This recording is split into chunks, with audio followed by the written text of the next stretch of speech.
Today we're going to start a little differently. I'm happy to be back with you again. Namaste all. Basically, we speak about japa and we speak about nama japa, but we don't really know what mantra is. We can say that Savitri is all mantra, but what does that mean? So I have a little book here written by Madhav Pandit many years ago, and he says that when a mantra is uttered effectively, it sets in motion vibrations that evoke the corresponding deity into the atmosphere where it is uttered. This, in brief, is the principle underlying the mantra and japa. And then he gives us some things from Swami Shivananda in his book on japa yoga. And basically, at least from a musical point of view, because that's my background, we know that every sound has a corresponding vibration. In America, A440, that's 440 cycles per second, is the tone of A. In Europe, it's about 430 cycles per second. So we know that every sound carries in it vibrations. And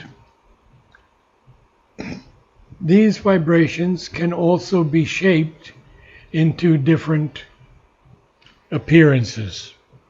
And there was a lady, a Mrs. Hughes, and she had this instrument, and it was a flexible membrane, and when she sang into it, the notes danced into specific forms. And she says that they would come in stars, spirals, snakes, and imaginations, rioting in a wealth of captivating methodical design. And then she found that if she sang very clearly and specifically, a daisy would appear. And she could project that daisy on the screen for everyone to see it. And when she got a little further, she could create many different daisies, some with double rows, triple rows, all of great beauty. And then there was a Mrs. Finlang in France, and she sang to the Virgin Mary, and the Virgin Mary appeared. And we know Mother's story of the Virgin Mary. All of you know that story? No? Okay, well, I'll tell you that story. It's a bit sad, but during World War II, the Germans were bombing outlying areas of France. And these two little children were walking behind their parents, and their parents were hit with a bomb, and both died immediately. And these were very young children, and they began to pray to God for milk. And Mother said their prayer was so pure. She said, I had to go to them and take care of them. And she brought them milk, and she cared for their souls. So we see that the mantra can invoke and evoke whatever we want. And nama japa is very similar, because if we have faith and we invoke the Mother, then the Mother will come to us if we have total belief in her. So there's a passage in Savitri about the mantra. And Sri Aurobindo writes, it's not very long, as when the mantra sinks in yoga's ear, its message enters stirring the blind brain and keeps in the dim, ignorant cells its sound. The hearer understands the form of words, and musing on the index thought it holds, he strives to read it with the laboring mind, but finds bright hints, not the embodied truth. Then, falling silent in himself to know, he meets the deeper listening of his soul. The word repeats itself in rhythmic strains. Thought, vision, feeling, sense, the body's self are seized unalterably, and he endures an ecstasy and an immortal change. He feels a wideness and becomes a power. All knowledge rushes on him like a sea. Transmuted by the white spiritual ray, he walks in naked heavens of joy and calm, sees the God face, and hears transcendent speech. This is what Savitri is. It is a mantra. And each line, in fact, each word has its own vibration. So we'll begin today on page 23, Book 1, Canto 3, The Yoga of the Soul's Release. Now, we have to understand what's happening here. First of all, Ashwapati, it's Sri Aurobindo, in the persona of Ashwapati, is going through these experiences. And he does write them all in his record of yoga. So his experiences are so extraordinary that 2 cantos are devoted to them. Canto 3, the Yoga of the Soul's Release, and Canto 5, which is the culmination of all of his great experiences that he shares with us. But in between, and some people don't agree with me, but that's okay, you'll see where Sri Aurobindo is also talking to us. It's very interesting. So we're going to begin. In the transient symbol of humanity draped, he feels his substance of undying self and loses his kinship to mortality. And this is very clearly Ashwapati. A beam of the eternal smites his heart. His thought stretches into infinitude. All in him turns to spirit vastnesses. His soul breaks out to join the oversoul. His life is oceaned by that super life. He has drunk from the breasts of the mother of the worlds. A topless nature, supernature, fills his frame. She adopts his spirit's everlasting ground as the security of her changing world, and shapes the figure of her unborn mites. So what we are seeing here, as Ashwapati is experiencing these things, he is feeling his undying self in this symbol of humanity which is draped, covered in veils. And that's the first few lines.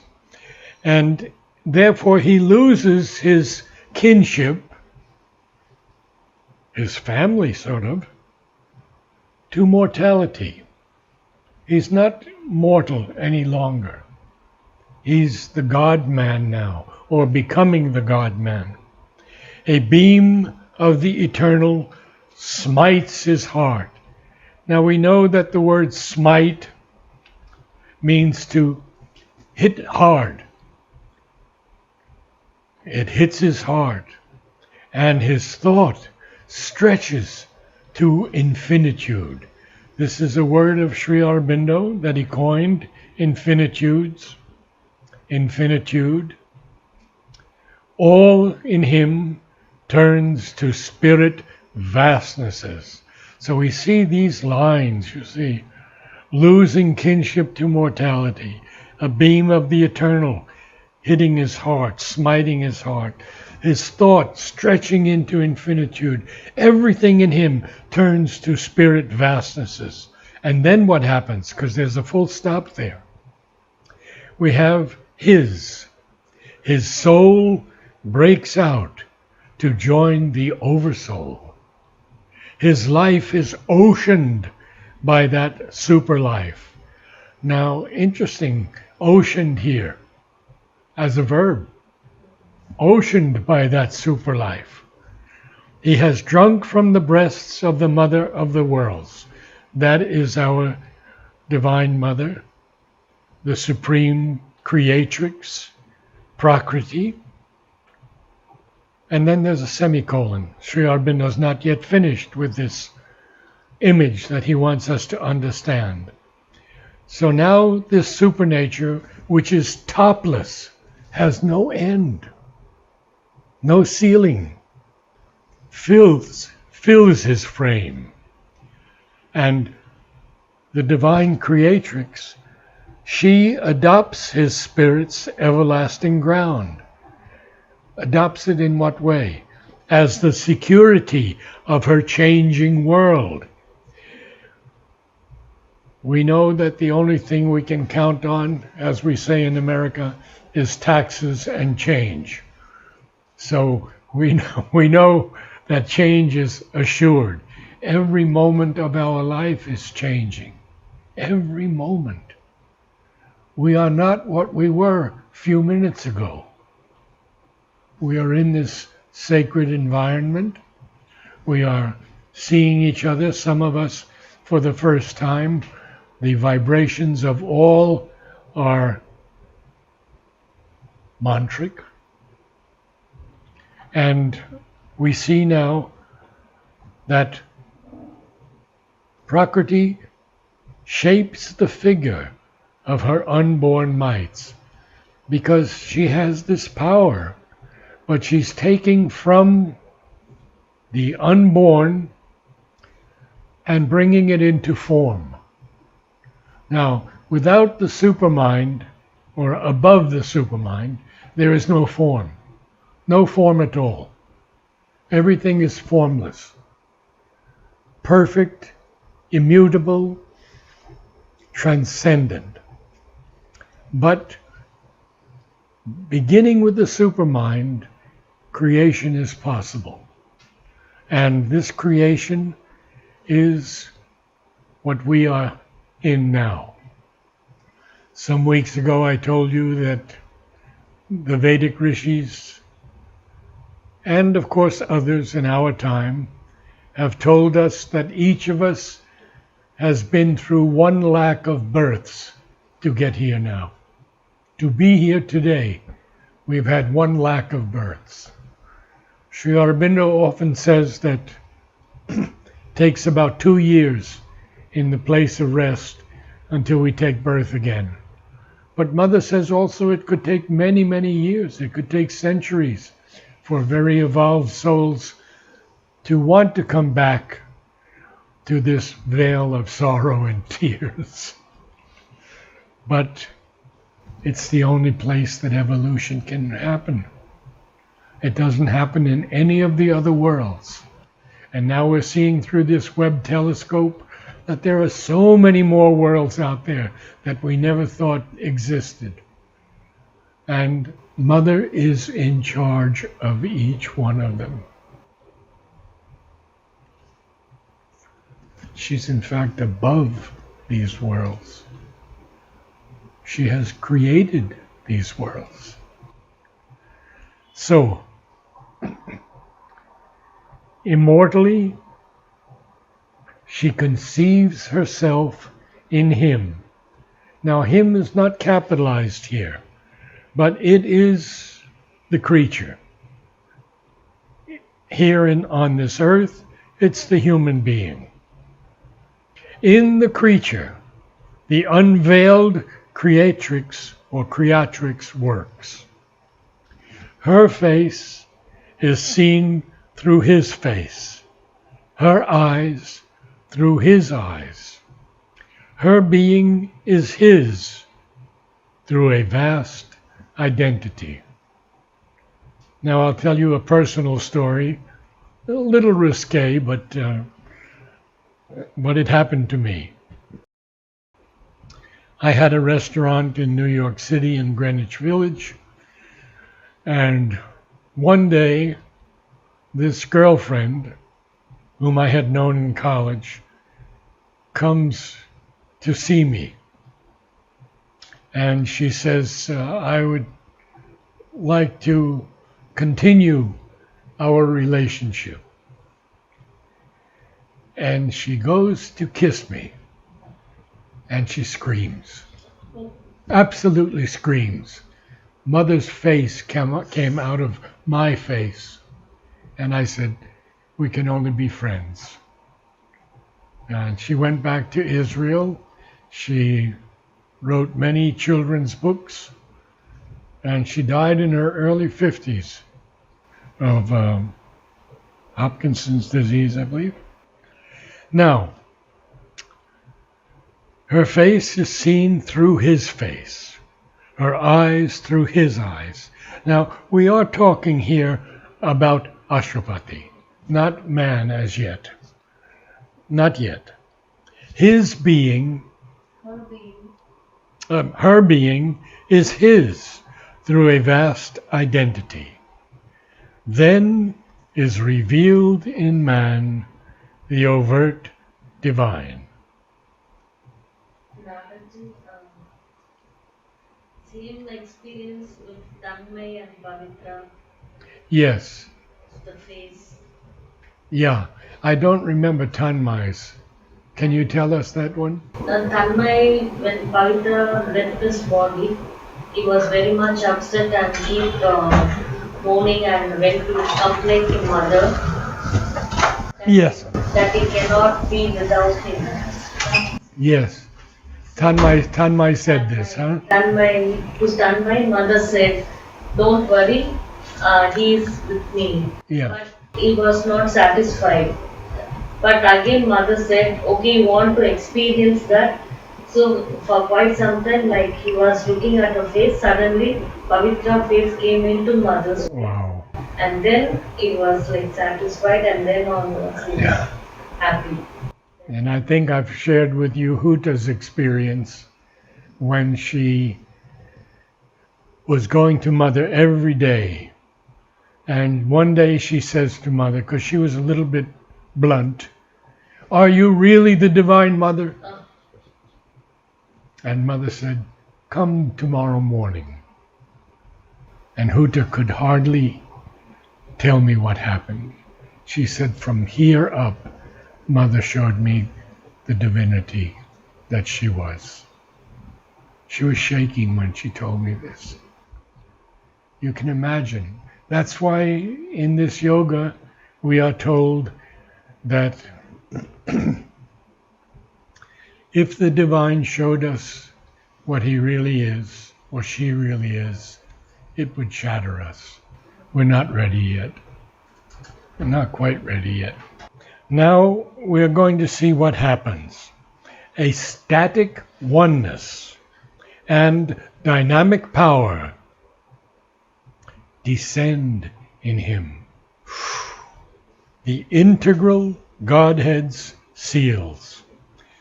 Now I've looked up integral so many times in Cambridge Dictionary and Collins Dictionary.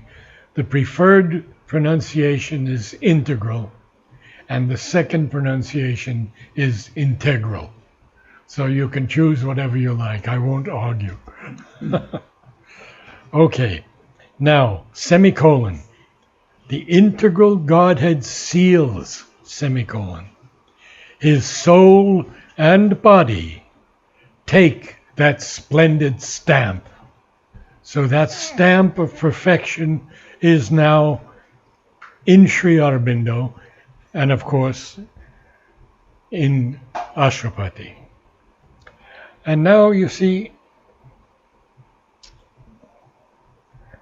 for me, Sri Aurobindo is beginning to address us. He's still speaking, of course, about Ashwapati, and Ashwapati has taken a leap from this lower hemisphere of body, life, and mind, and he has leapt into the spiritual dimensions. And who can tell me what they are? Higher mind, illumined mind, intuitive mind, overmind, and supermind. So he is getting there now. But I feel that this has to do with us also. Because what does Sri Aurobindo say? He says, a long, dim preparation is man's life. So he's not speaking of Ashwapati here. Ashwapati's already made that leap. But he's speaking of man's life now. Ranganath and I disagree on this one, but that's okay. What is our life like? A circle of toil and hope and war and peace. Oh. Tracked out by life on matters obscure ground. You see, matter is the basis where all the evolution begins. So many poets talk to us about how they are a lump of clay and created from the clay to become a god. Even Sri Aurobindo tells us in another line in Savitri, and from the worm foresees the coming God. Oh. So the worm is evolving too. And next evolution, maybe you'll be a better worm or some slightly different elevation in the thrust forward. Now, in his climb to a peak no feet have ever trod, he seeks through a penumbra shot with flame a veiled reality, half known, ever missed, a search for something or someone never found. Now, you see here, beginning with in his climb, we have 9 lines to follow before a full stop. And Sri Aurobindo writes to Amal, I usually don't have more than 5 or 6 lines. So here he's got 9, sometimes it's even more, because this is so important that we begin to understand what we are and where we are going. So this penumbra, this shadow that is shot through with flame, what is it? It's a veiled reality, only half known, ever missed. A search for something or someone never found. Cult of an ideal never made real here.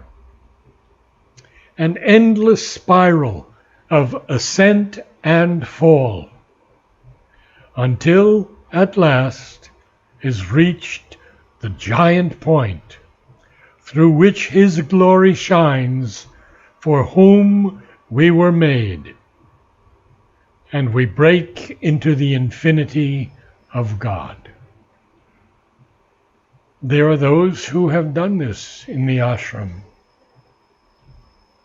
and I won't mention names, but there are many of them who were able to break into this infinity of God and convey things from the occult or the inner worlds to others,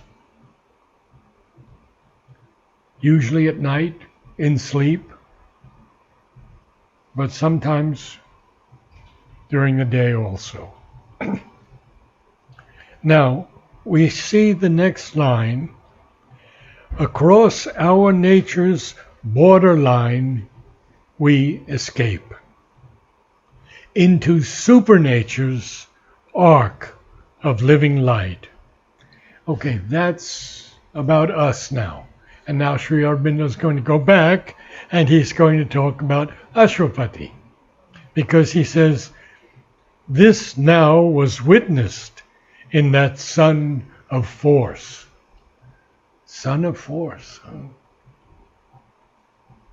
In him, that high transition laid its base.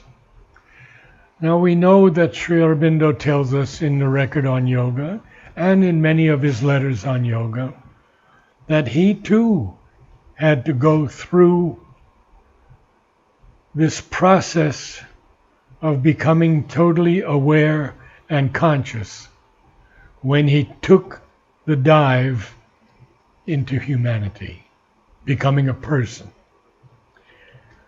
Generally, we forget who we were even in our last incarnation. We don't remember. Some of us can remember, perhaps, but most do not. And in a way, that's a blessing, too. Mother speaks about that, because she says that, if you were a king in the last life, you might want to hold on to that king idea in the current life. But not so. We don't remember these things. Now, we have this friend of ours who has written, I think, 4 books now. Her name is Dina Merriam, and she recalls all her previous lives in great detail. Really, it's something you cannot challenge. Mother also talks to us about one day going down into a building, and she felt this darkness and she felt this fear. And she said to whoever was with us, I was killed here once. Yeah. So we will continue a little more. Now we're back to Ashwapati, Sri Aurobindo. Original and supernal immanence. Now, I want to call your attention to the capitalization of words. And when I talk to Nolini about this, he says when Sri Aurobindo capitalizes, especially in Savitri, he says it's the essence of the thing. So we know that we had force, we had glory, we had life, and we had matter. We had Godhead, we had creatrix, we had the supernature. So original and supernal immanence, of which all nature's process is the art. The cosmic worker set his secret hand to turn this frail mud engine to heaven use. So here we're speaking about Ashwapati. At this point, he's a mud engine. He took human birth. But the creatrix, the cosmic worker, Prakriti, wants to turn this frail mud engine to heaven use. Now, this is all about Ashwapati. And I'll take it a few lines and then we'll, if there's any questions here. Okay, now, a presence, capital P, wrought behind the ambiguous screen, puzzling, doubtful screen, It beat his soil to bear a titan's weight. And one day I'll go through on the lexicon all that Sri Aurobindo has told us about the titan. It's very important, but it's there's a lot to it. It'll take quite a few minutes. Sri Aurobindo capitalizes titan here because it doesn't mean the titan. It means this great, powerful weight that Ashwapati has to assume. It beat his soil, his being, his half-hewn blocks. It refines them, refining half-hewn blocks of natural strength. It built his soul into a statued God. The craftsman. Who is the craftsman? The divine. The craftsman of the magic stuff of self, who labors at his high and difficult plan in the wide workshop of the wonderful world. Look at the alliteration here. 4 W's. Wide workshop, wonderful world. How marvelous. What a perfect line. And what did it do? It modeled, it shaped. And of course we hear all about shaping us. How he has to chisel away half-hewn blocks. He has to chisel away. And I tell you a story once of this great choral conductor, Paul Christiansen. And I attended a concert of his in New York. And I had never heard anything so perfect. And I went back to stage. He was 6'6", huge man. And I said, please tell me how you are able to achieve this. And he says, it's very simple. It's chipping away all the crud so you get to the essence. And here's what Sri Aurobindo is telling us in these beautiful lines, that these half-hewn blocks of natural strength were refined and built his soul into a statued God. The craftsman of the magic stuff of self, who labors at his high and difficult plan in the wide workshop of the wonderful world, modeled in inward time his rhythmic parts. I'll just go a little more. Then came the abrupt, transcendent miracle.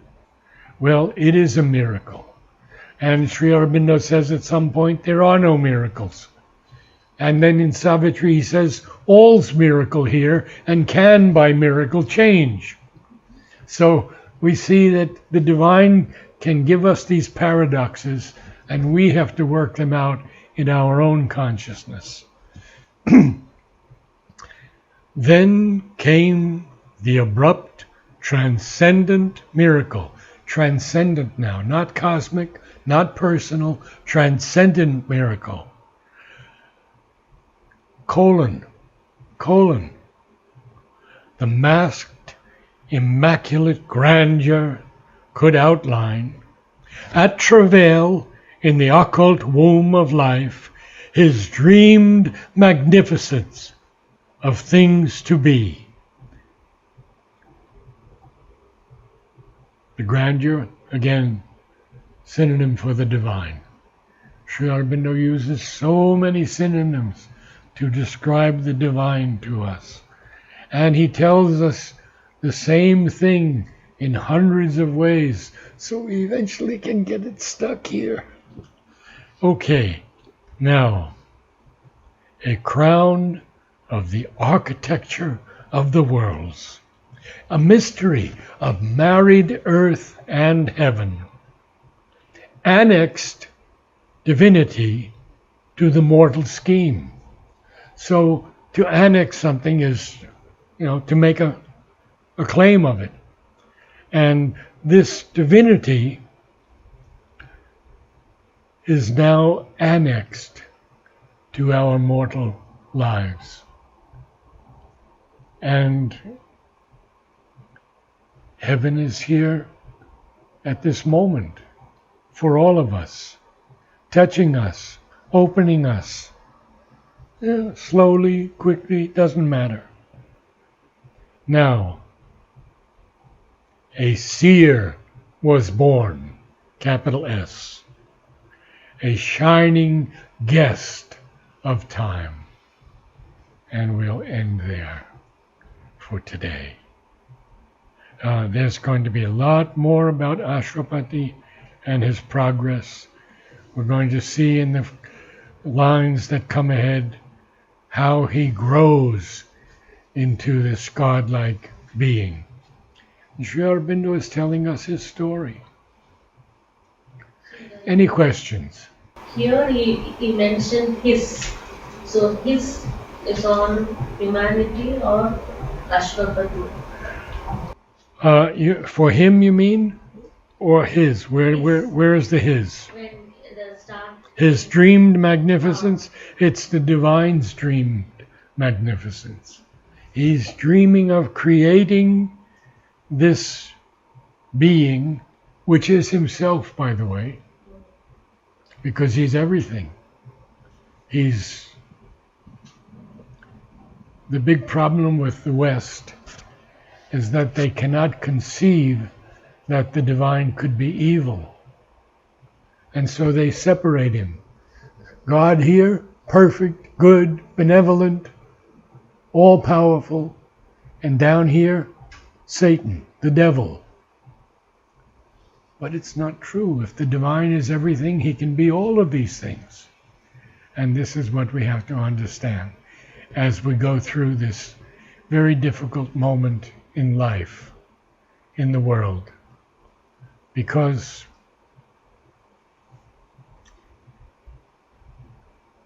no darkness can ever obscure the light. Impossible. And the mother is there, and the mother's going to see to this. So I always suggest that we don't concentrate too much on the negativity and the destructive things of the present, because the Divine Mother is there. And whether it takes these difficult circumstances or truth or the abyss, whatever it's going to be, a new being is going to evolve. And that new being is the supramental being. And it's already here. Nolini told me this. The supramental beings are already on earth. They could be young children. We don't know yet. They could be very young children. But until we can get into the spiritual realms of consciousness, we won't be able to see the world as we see it now. Because now we see everything in terms of duality. Good and bad, love and hate, hot and cold.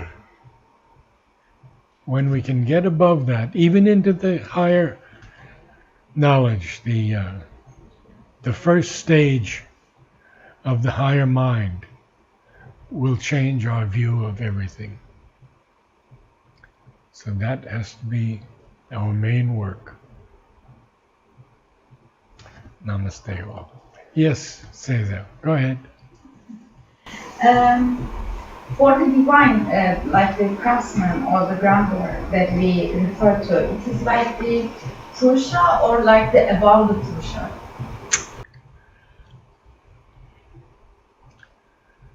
In the Vedic sense, he's the Purusha. And he's working through the supermind to create this world. When he goes above that, we won't know anything because it's He's transcendent, and we have a long road to the supramental first. Any other questions? Would you just elaborate on the miracle? Because he said all is miracle, but then to focus on a particular event, and then Mother gives the flower miracle. Which is the air of Oroville. Exactly. And the air of Oroville is a miracle. She didn't name many flowers with two significances. Mostly the 12 hibiscus that I sent her, she named two. Charm of Oroville, realization of Oroville, and then charm of the new creation, realization of the new creation. So those 12 she named with two names. But miracle is very important. Even though everything is miracle here, we can still feel the miracle in the creation, in each of us.